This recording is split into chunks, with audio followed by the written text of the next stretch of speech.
State-run NTPC plans to raise up to 5,000 crore through term loan and has sought bids from banks and financial institutions by August 31, 2022.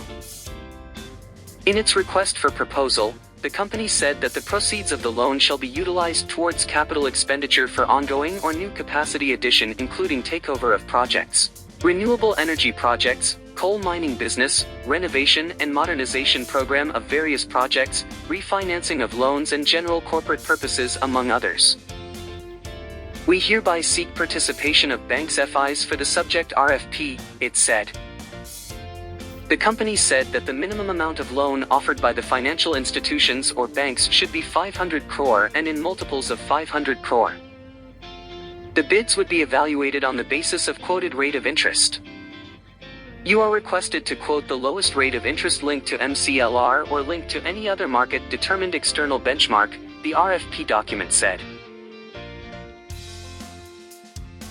Sri Lanka's Energy Minister Kanchana Wijesekara has announced that Adani Green Energy Limited has got the provisional approvals for 2 wind power projects in Northern Province for an investment of over $500 million.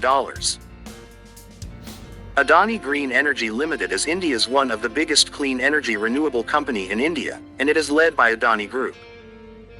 On Tuesday, in a thread of tweets, Kanchana Wijesekara said that he met officials of Ceylon Electricity Board and Sustainable Development Authority on Tuesday to discuss the progress of renewable energy projects.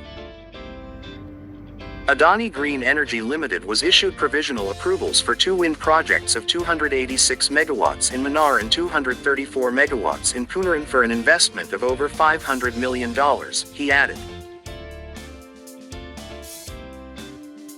Uttar Pradesh's proposed Solar Energy Policy 2022 seeks to meet an ambitious target of producing 16,000 MW renewable power by 2026-27, among other things, and developing 20 cities comprising 10 lakh households as solar cities over the next 5 years. The state government has rolled out the draft policy that may get the cabinet's nod very soon, as the current solar policy has completed its 5-year term. The 2017 policy had fixed a target of producing 10,000 MW solar power by 2022, but only less than 3,000 MW of the target has been generated. Considering this, the fresh target of producing 16,000 MW in next 5 years is being seen as too ambitious. Of the total target, 10,000 MW has been sought to be produced by utilities and solar parks, 4,000 MW through rooftop and another 2,000 MW through agriculture solar pumps, etc.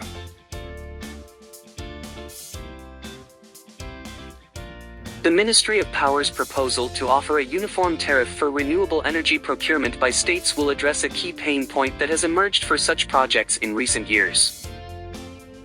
An uncertain market from buyers, the cash-strapped state-owned distribution companies, or DISCOMs. It will involve the centrally owned SECI, which is the nodal tendering agency for RE projects, to determine each month an average price that states will pay for all RE sources, solar, wind, hydro, and hybrid. Under the new pricing system, the reverse bidding process for RE projects by private developers will continue. SECI will pay the final bid-out tariff to the generator and supply it to the states at a uniform price under power supply agreements. Factories in China's southwest have shut down after reservoirs used to generate hydropower ran low in a worsening drought, adding to economic strains at a time when President Xi Jinping is trying to extend his position in power.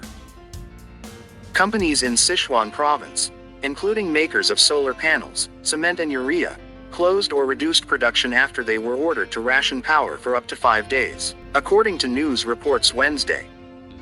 That came after reservoir levels fell and power demand for air conditioning surged in scorching temperatures.